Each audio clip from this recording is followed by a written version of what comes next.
I remember laying behind him on a sofa in the hospital room and just saying, there's no way. There's just no way I can coach again. Randy McCamey's journey back to coach at his hometown in Clinton, Tennessee almost didn't happen.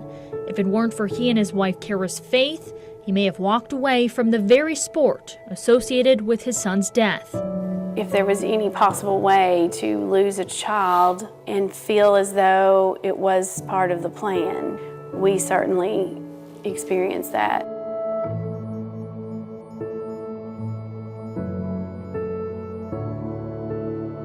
Will McCamey was born on January 2nd, 1995, the first of 4 kids. I always felt like he was always there for me, anything I needed.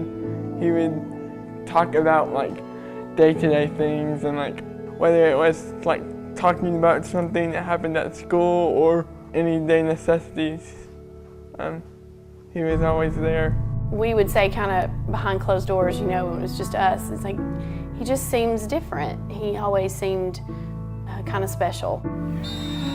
Will was self-motivated and naturally gifted, and his hard work paid off big time when he graduated second in his class at Grace Christian Academy with a scholarship to play football for the Naval Academy. It's simple. I mean, he was the best of the best.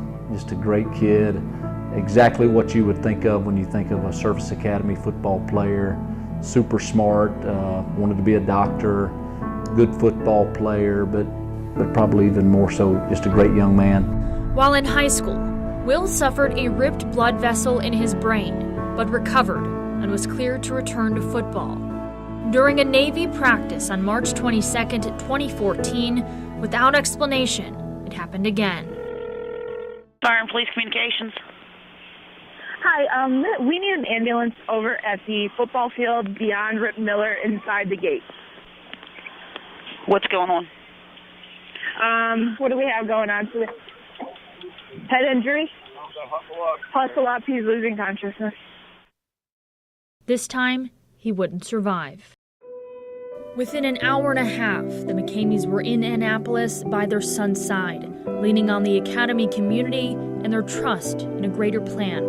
It was the plan for Will McCamey to be here until he was 19 and to go to the Academy and to die on March 25th. We have to keep trusting that. And I think God's been faithful in rewarding that trust by giving us the strength to, go on. The McCameys now had the heartbreaking task of telling their children, but it was one son's childlike faith that would provide comfort and clarity. Kara started talking, and just when she told them, I could just see Olivia's face, Sam's face, and Reagan's face. And Sam, of course, is in a wheelchair, and he just gets this huge smile on his face immediately. And I said, his hands go up in the air. Yeah, I said, guys, your brother got to meet Jesus today.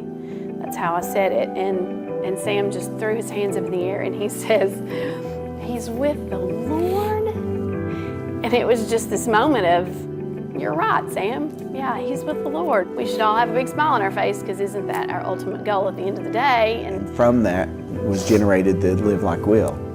He kept talking. He said, everybody should just live like Will. A saying, a hashtag that revealed the enormous impact 19-year-old Will McCamey had on those around him.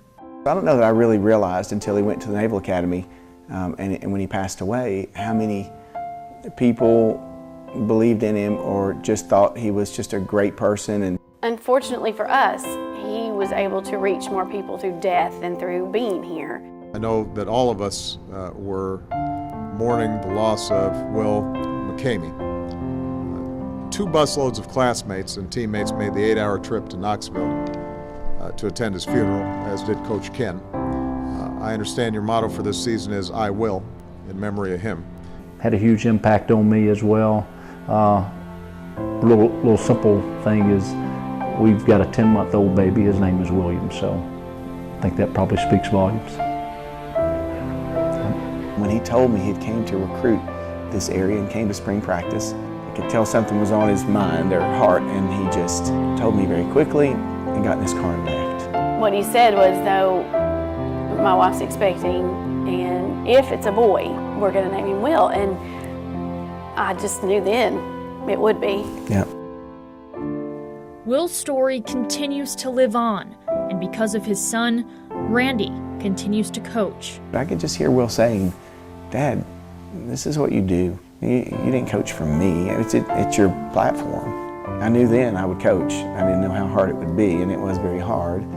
In December 2016, Randy left Grace Christian, where he didn't have a single losing season during a decade as the Rams head coach. It's now time for a new journey. He's setting out to rebuild the football program at his alma mater. Clinton High School has had just 3 winning seasons in nearly 2 decades. Who doesn't want to go back to their high school and be the head coach and try to rebuild a program that's been struggling and build something from, I won't say nothing because Clinton's been very successful. They've just fallen on some hard times. He had to leave to grow, and he's done that. And through all that he's been through, he wants to come back and to be a part of the Dragon program. It's exactly what we needed. We're a family, and we grow and we stay together, and when we part as we leave school, we remember those things, and that's community. That's home. That's Randy McCamey.